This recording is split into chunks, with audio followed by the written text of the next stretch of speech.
ایک ساتھ گزارے۔ اس کے منہ سے یہ الفاظ سن کر مجھے بہت اچھا لگا تھا۔ میں بھی تو یہی سب چاہتا تھا کہ آگے کی زندگی میں اور میری بیوی مل کر گزارے۔ شادی کی تیاریاں چلنے لگی۔ میں نے اپنے گھر کو اپنی بیوی کی پسند سے ہی سجایا تھا۔ ہم دونوں ایک دوسرے کے ساتھ بہت خوش تھے۔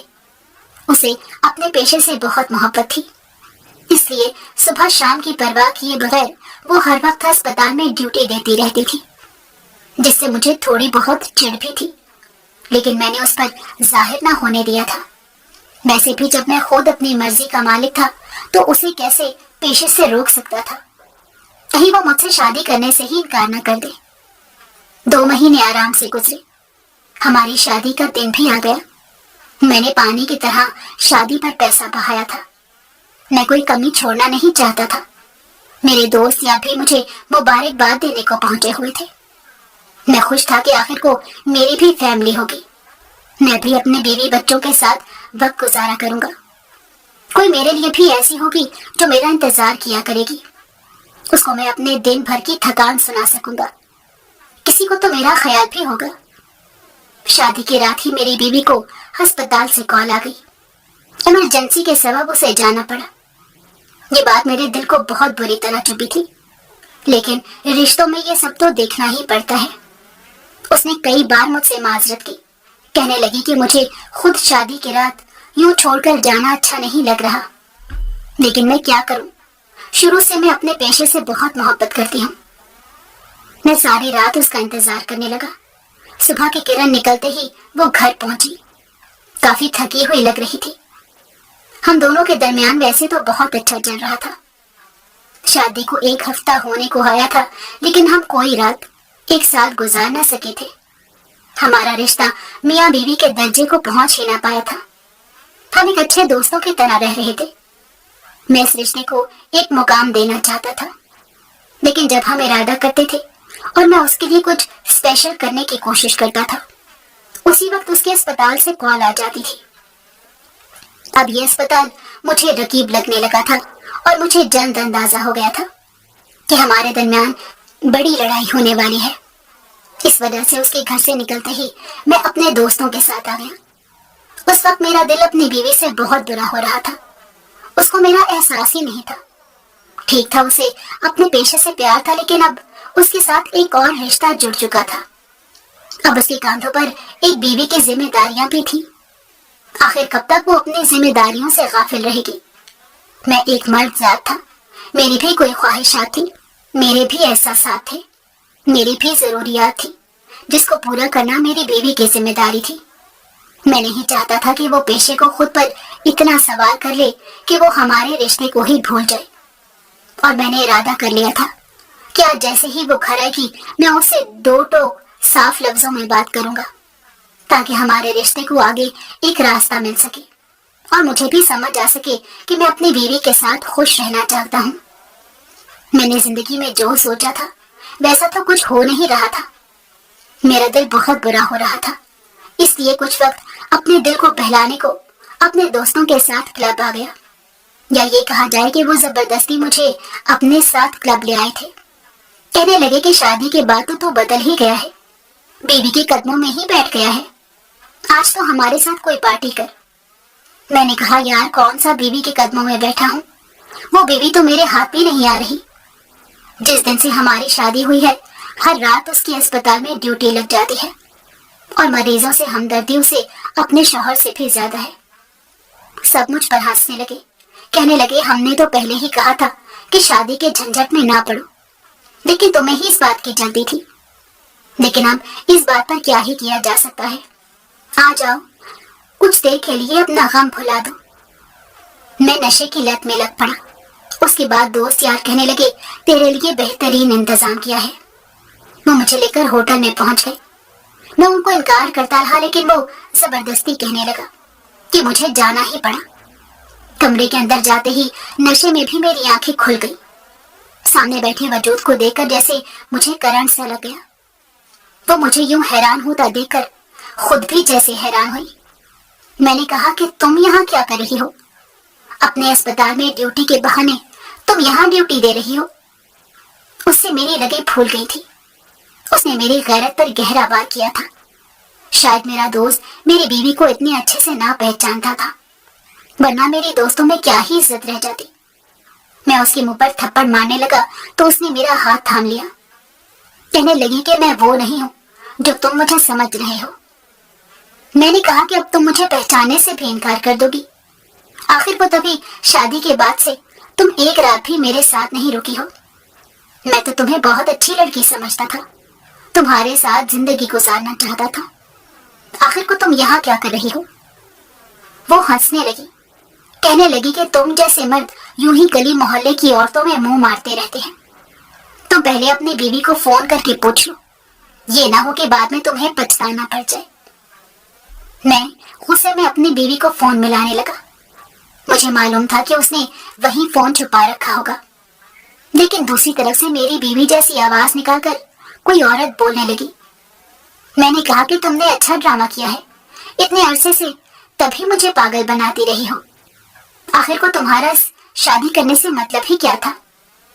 اس طرح باہر راتیں گزار کر تم مجھ سے زیادہ کما لیتی ہوگی۔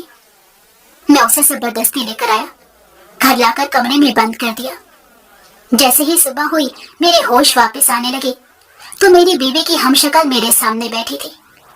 میں حیران ہوا کہ وہ کمرے سے کیسے نکل گئی ہے۔ میں نے کہا کہ تمہیں کمرے سے نکلنے کی کس نے اجازت دی؟ تو وہ حیرانی سے میری طرف دیکھنے لگی، کہنے لگی کہ میں تو ابھی ہسپتال سے آئی ہوں۔ اس کی بات سن کر میرا دماغ گھومنے لگا۔ آخر کو اگر یہ اسپتال سے آئی ہے تو اندر قید لڑکی کون ہے؟ میں جلدی سے اٹھ کر غصے سے اندر گیا تو وہ لڑکی ابھی تک بندی ہوئی تھی۔ اپنی بیوی کی ہم شکل اپنے سامنے دیکھ کر میں حیران ہو گیا۔ مجھے سمجھ نہیں آ رہا تھا کہ ان دونوں میں سے میری بیوی کون ہے۔ میں نے کہا کہ تم دونوں میرے ساتھ ڈرامہ کر رہی تھی، آخر کو تم دونوں میں سے میری بیوی کون ہے؟ تم دونوں نے مجھے دھوکا دیا ہے۔ میری بیوی کہنے لگی کہ میں آپ کو یہ سب حقیقت بتانا ہی چاہتی تھی، لیکن مجھے لگا کہ آپ اس کے بعد مجھ سے شادی سے انکار نہ کر دیں۔ میری بہن میری ہم شکل ہے، ہم دونوں جڑواں ہیں۔ اس نے ابا کی موت کے بعد اپنے عاشق کے ساتھ بھاگ کر میرا اور میری ماں کا نام ڈبو دیا تھا۔ اس کے بعد ہم اس سے ملنا جڑنا چھوڑ چکے تھے، لیکن اس کے عاشق نے اسے دھوکا دے دیا اور اسے ایک کوٹھے میں بیچ گیا۔ یہ وہاں سے بھاگ گئی۔ میں نے اسے سمجھانے کی بہت کوشش کی، میں نے اسے کہا کہ یہ سیدھے راستے پر آ جائے، لیکن یہ ماننے کو انکاری تھی۔ کہنے لگی کہ اب لوگ اسے پہچاننے لگے ہیں، اگر اس نے نیک راستہ اختیار بھی کر لیا تو لوگ اسے جینے نہیں دیں گے۔ مجھے بھی اندر سے کہیں ڈر لگتا کہ لوگ مجھے بھی یہ نہ سمجھنے شروع ہو جائیں، شہانہ اور نوشین میں لوگ فرق کرنے سے انکاری نہ ہو جائیں۔ اس لیے میں کم ہی ملنے جلنے لگی تھی، خود کو اسپتال تک مختصر کر لیا تھا۔ جب تم نے میری طرف قدم بڑھائی تو میں اس وقت کئی بار تمہیں بتانے کی کوشش کرنے لگی، لیکن میری ماں نے مجھے اپنی قسم دے رکھی تھی۔ وہ چاہتی تھی کہ اتنے عرصے بعد اگر کوئی اچھا رشتہ آیا ہے تو وہ بھی ہاتھ سے نہ چلا جائے۔ ہر ماں کی طرح انہیں بھی میرے حوالے سے کچھ خدشات تھے۔ اس کی دوسری بہن تنزیہ مسکرا کر مجھے دیکھ رہی تھی۔ مجھے دل ہی دل میں شرمندگی ہوئی اور ایک سکون بھی ملا کہ میری بیوی ان سب میں ملوث نہیں ہے۔ وہ کہنے لگی لیکن تمہیں میری بہن کہاں سے ملی؟ تو میں شرمندگی سے سر جھکا گیا اور کہنے لگا کہ ہماری شادی کو اتنا عرصہ ہو گیا ہے، اب تمہیں بھی سمجھ جانا چاہیے کہ تمہارے کاندھوں پر میری بھی ذمہ داری ہے۔ تم اپنے شوہر کو یوں بھول گئی جیسے اس کی کوئی ضرورت ہی نہ ہو۔ دوستوں کے پاس گیا تو انہوں نے زبردستی شباب کا انتظام کر دیا، اس میں میرا کوئی قصور نہیں ہے۔ ہاں میں گناہ کر لیتا اگر یہ لڑکی وہ نہ ہوتی، لیکن میں نے اسے چھوا تک نہیں ہے۔ تم اپنی بہن سے پوچھ سکتی ہو۔ مجھے بھی وقت چاہیے، ساری زندگی میں اپنے والدین کی موت کے بعد رشتوں کو ترس رہا ہوں، اکیلے کاٹی ہے ساری زندگی، اب مزید نہیں کاٹنا چاہتا۔ تمہیں میری بیوی کی ذمہ داریوں کو سمجھنا ہوگا۔ کچھ دیر تک تو وہ حیرانی سے مجھے دیکھتی رہی اور کمرے میں بند ہو گئی۔ مجھے نہیں معلوم تھا کہ آگے اس کا فیصلہ کیا ہوگا۔ اور مجھے کافی حیرانی ہوئی تھی کہ وہ سامنے کھڑی لڑکی میری سال ہی تھی۔ اس کو گھر سے رخصت کرنے کے بعد میں اپنی بیوی کو منانے لگا۔ وہ خاموشی سے میری جانب دیکھنے لگی، کہنے لگی کہ مجھ سے غلطی ہو گئی، اتنے عرصہ میں نے آپ سے آنکھیں موڑ لی۔ میں ڈر گئی تھی کہ کہیں آگے جا کر آپ کو میری اصلیت معلوم ہو گئی تو کہیں آپ مجھے چھوڑ نہ دیں۔ بس اسی وجہ سے میں اس رشتے کو آگے بڑھا نہیں رہی تھی، لیکن آپ بالکل اپنی جگہ ٹھیک ہیں۔ جب ہم دونوں میاں بیوی ایک دوسرے کے حقوق و فرائض نہیں سمجھیں گے تو ہمارا رشتہ یوں ہی کمزور رہے گا۔ مجھے خوشی ہوئی کہ میری بیوی کو اس بات کا احساس تھا، لیکن اس نے مجھ سے وعدہ لیا کہ آئندہ میں ان کاموں میں نہیں پڑوں گا، بلکہ ایسے دوستوں کو چھوڑ دوں گا جو مجھے غلط راستے پر لگاتے ہیں۔ میں نے اس کا وعدہ قبول کر لیا تھا۔ میری زندگی اس دن کے بعد رنگین ہو گئی تھی۔ ہم کبھی اپنی بیوی کی ہم شکل سے ملنے نہ گئے تھے، کیونکہ شاید وہ اپنی الگ دنیا بسا چکی تھی اور اس کی دنیا میں ہم جیسے شریف لوگوں کا جانا ٹھیک نہ تھا۔ اس کو بھی کوئی فرعون جیسا شخص ملا تھا جو اس کی عزت کو داغدار کر گیا تھا۔ وہ شروع سے ایسی لڑکی نہ تھی۔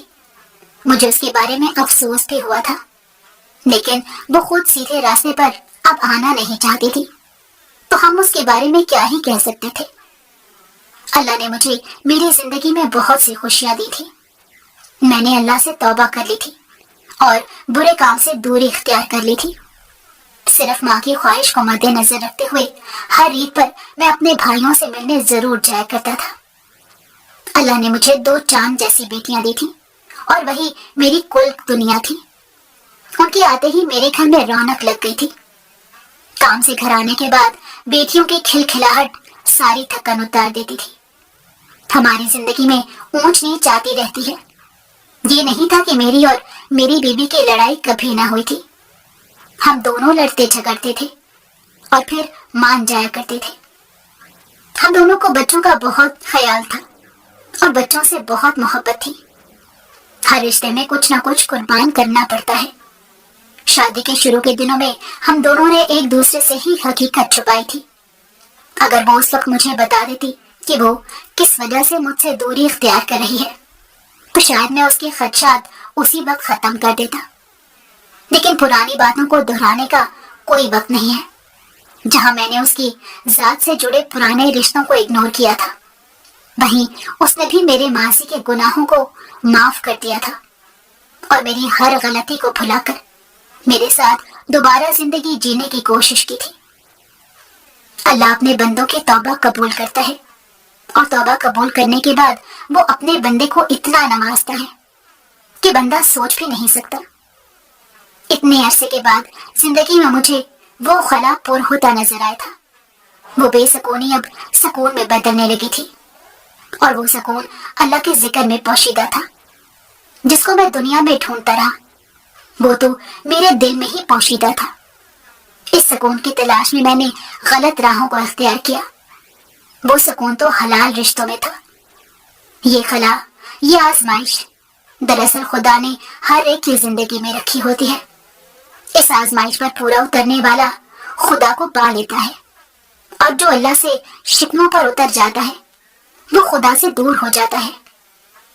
اللہ نے مجھے تھام لیا تھا، اس میں میرا اپنا کوئی کمال نہ تھا۔